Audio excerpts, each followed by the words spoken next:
السلام علیکم ناظرین، ویلکم ٹو مائی چینل موش ارج۔ آج میں ایک بہت مزیدار ویڈیو آپ لوگوں کے ساتھ شیئر کرنے جا رہا ہوں افتخار ٹھاکر صاحب کی۔ چلیں تو ویڈیو دیکھتے ہیں اور انجوائے کرتے ہیں۔ میرے ان سفروں میں جی مجھے کہیں جا کے فیل ہوتا ہے سر، جو لوگوں سے میں ملتا ہوں، حضور کے زمانے میں جو حضور کے دشمن تھے ان کی اولادیں آج بھی ان کی دشمن ہیں سر، اور حضور کے زمانے میں جو ان کے غلام تھے ان کی اولادیں آج بھی ان کے غلام ہیں سر، اور کہیں نہ کہیں دونوں آمنے سامنے ہوتے ہیں سر، دشمن اور غلام آمنے سامنے ہوتے ہیں سر۔ وہ شکر ہے میرے آبا و اجداد حضور کے غلام تھے، اس کا شکرانہ ادا کرنا ہوتا ہے سر، اس کا سجدہ کرنا ہوتا ہے۔ پہلے بھی میں نے ایک دفعہ کہیں کہا ہے سر، جو مجھے فیل ہوتا ہے کہ اللہ پاک اس پوری کائنات کے اوپر جتنا مہربان ہے اتنے مجھ اکیلے پہ، اور سر اگر میری 1000 سال کی زندگی ہو تو میں سجدے میں سجدے سے اٹھ ہی نہ پاؤں، بنتا ہی نہیں، بنتا ہی نہیں، بالکل نہیں بنتا۔ وہ سجدہ کبھی میری زندگی میں آ جائے۔ لیکن وہ کیا فزیکل سجدہ ہے یا وہ اٹھتے بیٹھتے چلتے پھرتے وہ نظر کا بھی ہے اور جذبات کا بھی ہے، احساسات کا بھی ہے، اور پھر اسی طرح کا سجدہ ہے؟ کوئی ایسا فزیکل سجدہ ہے کہ وہ آپ سجدے میں جب آپ جاتے ہیں، آپ تھیلیسیمیا کے مریضوں کی آپ جو ہے مدد کرتے ہیں، وہ جو کہا جاتا ہے کہ جناب آپ نے جو ہے وہ اللہ میاں کے ساتھ، تو وہ اللہ میاں کے ساتھ، بندوں کے ساتھ آپ نے کیا کیا ہے، اصل کہانی آپ کی وہ ہونی ہے، اصل جواب طلبی جو ہے نا آپ کی بیسک وہ ہونی ہے کہ آپ نے کتنا کنٹریبیوٹ کیا ہے، کتنے لوگوں کا، مدد کا لفظ میں یوز نہیں کروں گا، کتنے لوگوں کا ساتھ دیا۔ ہماری کیا حیثیت کسی کی مدد کر بیٹھے ہیں کہ اس کا ساتھ جو ہے شاید تھوڑی سی عبارت ہے کہ ساتھ دی جا سکتی ہے، مدد نہیں کی جا سکتی۔ کسی کی مدد کرنے والی ذات جو ہے نا وہ پھر صرف ایک ہی ہے، وہ اس میں کوئی نہیں ہے۔ تو جب تھیلیسیمیا کے مریضوں کا آتا ہے، یا میں آپ کے ساتھ، میں اللہ تعالیٰ نے توفیق بھی، حج کے لیے ہم اکٹھے گئے تھے، وہاں پہ سارا ہوا اس میں، تو جتنا میں آپ کو دیکھتا رہا کہ جتنا آپ کنٹریبیوٹ کر رہے تھے کہ کوئی گم گیا ہے، کسی کو کوئی دوائی چاہیے ہے، کسی کو پانی چاہیے، کسی کو برف چاہیے، کسی کو کوئی، تو آپ کا حج جو ہوتا تھا وہ سارا یہی ہوتا تھا، ان حاجیوں کی، ان عازمین کے حج کی خدمت کرتے ہوئے۔ اس کا کوئی واقعہ بتائیں کہ کس سے آپ کو کہو کہ یار آج مجھے یہ کام کر کے، یہ حرکت کر کے اتنا مزہ آیا ہے کہ میں ساری کائنات میں باقی جو کچھ بھی کرتا پھر ہوں پہلے یا بعد میں، یار یہ بہت مزہ آیا۔ جو عرفہ کا میدان ہے نا سر، 9 ذی الحج، اس کے بارے میں بزرگوں سے جو میں نے سنا ہوا ہے کہ 9 ذی الحج کو وہاں سے اگر کوئی فضا میں سے چیز زیرو گزر جائے تو اس کا بھی آج ہو جاتا ہے، کیونکہ وہ دن ایسا ہے۔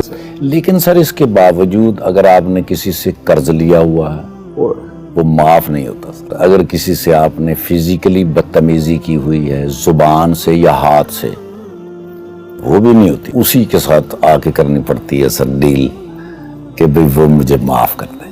خاص طور پہ وہ بھائی جو بہت برے پھنسیں گے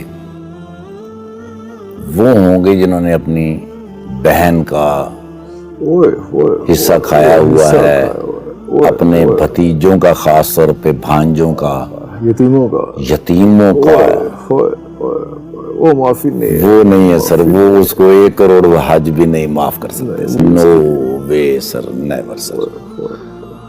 وہ پھر اس نے حج نہیں کیا، وہ حسن حج کا سفر کیا ہے۔ عرفہ میں تھا سر، بہت شدید گرمی تھی، تو میں نے نا جی وہاں سے وہ ایئر ٹائٹ جو برف کے کیوبز ہوتے ہیں نا جی، وہ اس کے پیکٹ ملتے ہیں سر، وہ ملتے ہیں یہ جو بڑے بازار بنگالی محلہ ہے وہاں پہ مشہور، یا بڑے بڑے جو وہ ہیں وہاں سے نا جی، وہ جو ریڑھی ہوتی ہے نا جی کنسٹرکشن والی،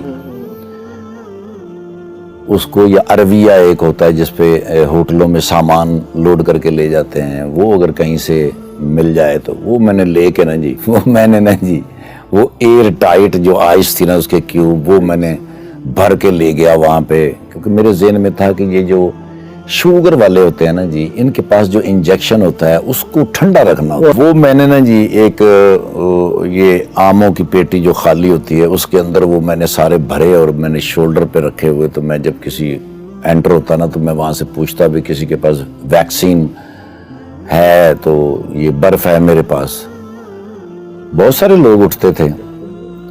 تو ایک خاتون جو تھی نا جی وہ اٹھی, جو آج تک میرے فریم میں ہے کہ وہ اٹھی ہے, اس نے مجھے ایسے کہا خدا تمہارا بھلا کرے, یہ مجھے چاہیے تھی. اس نے آئس باکس آگے کیا. اب میں جتنی دیر آئس باکس میں وہ برف کے کیوب ڈالتا رہا, اس خاتون نے ایسے مجھے نہیں دیکھ رہی تھی, وہ ایسے دیکھ رہی تھی, ایسے دیکھتی رہی. اور اس کے بعد مولانا جی جب وہ پورا ہوا تو وہ آگے بڑھی, اس نے میرے ماتھے کو چوما اور اس کے بعد اس نے مجھے کہا کتنی خوش قسمت ہوگی ماں تمہاری. میری ماں کو مرے اس وقت 12 سال گزر چکے تھے, اور میری ماں جو تھی ان کے والد صاحب نے حج کیا ہوا تھا, میرے نانا نے. مجھے یاد ہے ان کو میں نے خانے وال کے اوپر بٹھایا تھا, کراچی سے جو وہ جہاز کے اوپر بیٹھ کے گئے, پانی والے جہاز پہ. تب سے میری ماں کہا کرتی تھی کہ ایک دفعہ میں نے تمہارے ساتھ حج کرنا ہے, تمہارے ساتھ کرنا. میری والدہ کا انتقال ہو گیا.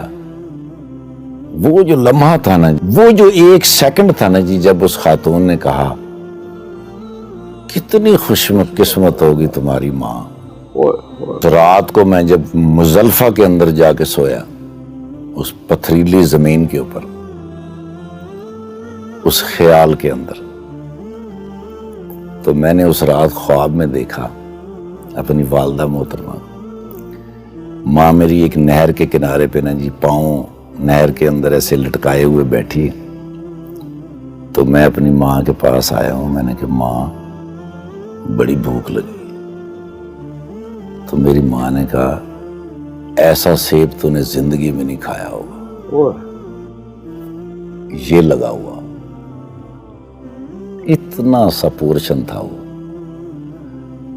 جب صبح میں اٹھا, اب فجر کی نماز کے بعد فوراً وہاں سے موو کرنا ہے. اب وہ جو چلتے ہیں نا جی قافلے, تو ہزاروں لوگ چل رہے ہوتے ہیں, اس میں 70% لوگ بچھڑ جاتے ہیں. پھر وہ آ کے ملتے ہیں جمرات پہ کہیں یا پھر اپنے خیموں میں. تو اسی قافلے کے اندر پھر مجھے وہی خاتون مجھے ٹکرائی, اور اس نے مجھے کہا میرے بچے ٹھنڈا پانی ہے میرے پاس تمہارے لیے. تو میں نے ان سے پانی لیا, تو میں نے کہا اماں یہ تو زمزم ہے. کہنے یہاں زمزم ہی ہے ٹھنڈا, میرے پاس بس ایک ہے, تمہارے لیے میں نے رکھا تھا کہیں مل جاؤ. تو جی ہاں دوستوں, کلپ آپ لوگوں کو اچھا لگا نا, اچھا تھا نا, اسی لیے میں نے آپ لوگوں کے ساتھ شیئر کیا ہے. چینل پہ نیو ہیں تو چینل کو سبسکرائب کر دیں اور بیل آئیکن کو ضرور پریس کر دیں تاکہ نیو آنے والے کلپس آپ کو بوقت ملتے رہیں. مجھے دیں اجازت, اللہ حافظ.